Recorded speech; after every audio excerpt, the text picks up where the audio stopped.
Hey guys, just thought I'd shoot a quick video. Out here hanging out at Blackthorn-USA. Every once in a while I get the opportunity to come out here and give Dave a hand on a few projects he's working on.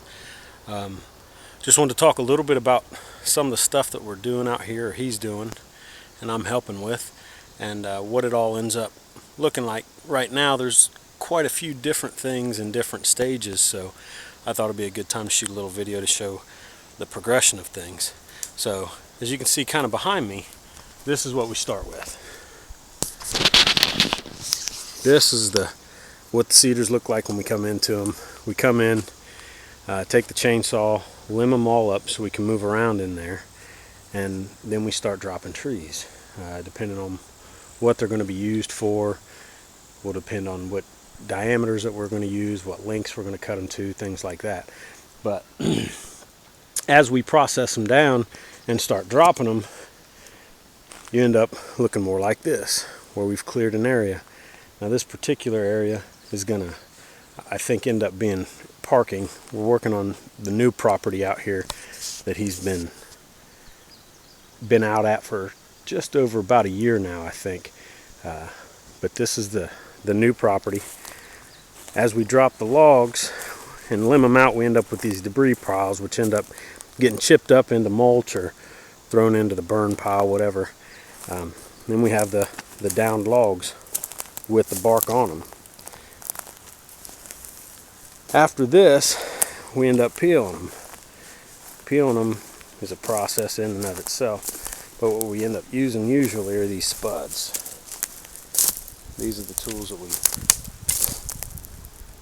typically get out and peel all the bark off of these trees, or these logs.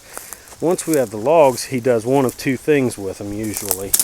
He plans them for projects where they're going to be used whole as logs. Or another thing we've been working on a little bit over the last couple days is cutting them into planks like this, or milling them out. Now, what he has and what we've been using is a chainsaw mill, which is this here. And what we'll do is we'll prop them up, notch out a couple logs, lay the log on there, and then we'll start planing out or milling out those planks.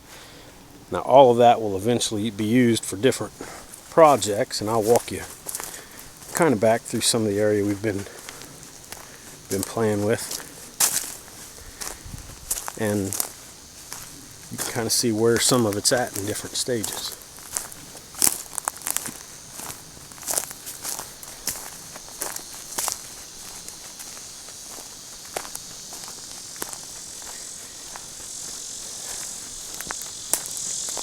A lot of the paths that are going to be laid will have this mulch in them, and this is again from some of the scrap wood that we have that we're not using.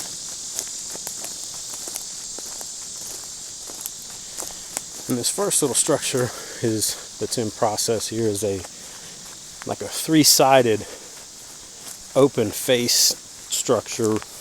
I don't even know what you would really call it. But basically what it ends up looking like when it's all done is a three-sided open log cabin. Very small, not really for sleeping in or anything like that. Be more for food prep, registration, information. Could be used for a variety of different things. Here's some more logs that we've had peeled at different intervals. And I didn't show you earlier, or when I was there, but the spuds, you can tell a difference in what those look like versus these. These here, we took down during the winter months. And in the summer, it's obviously hotter work, but the bark comes off a lot easier. So that spuds will peel that off. In the winter months, the bark doesn't want to come off. It's stuck on a whole lot better, so you end up having to use a draw knife. It's kind of a trade-off. Cooler temperature, harder work. So, but as we move back here, you can see another area that's been cleared up pretty well, limbed up. More piles of brush. It's a process going through getting all of it cleaned up. Right now he's got a couple canvas, not really shelters but gazebos I guess, up to provide some structure to get underneath of, but it will eventually be a variety of different structures. This is another thing. He's got one of these out at his old property as well. It's a cooking tripod, or I can't remember what exactly he calls this, but it's set up.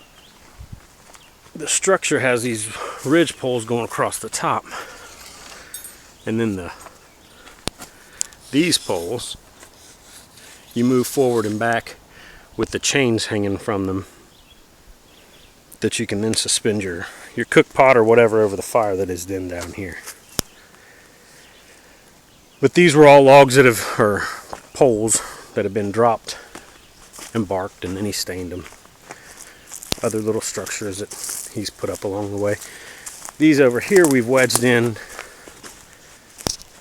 between some trees to try to get them to dry with a bend. The purpose for this really isn't just to build a wall.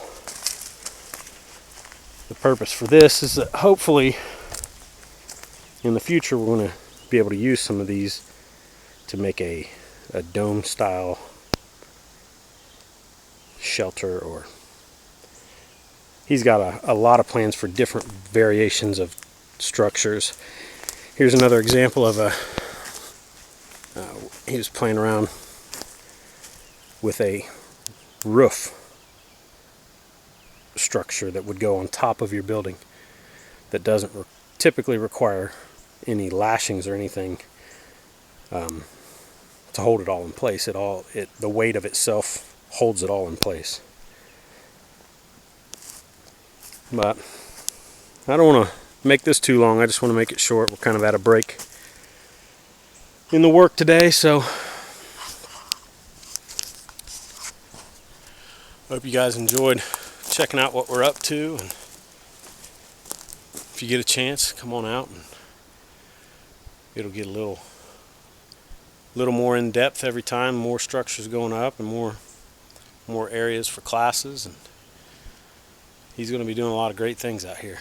But hope you guys enjoyed, and we'll see you in the next one.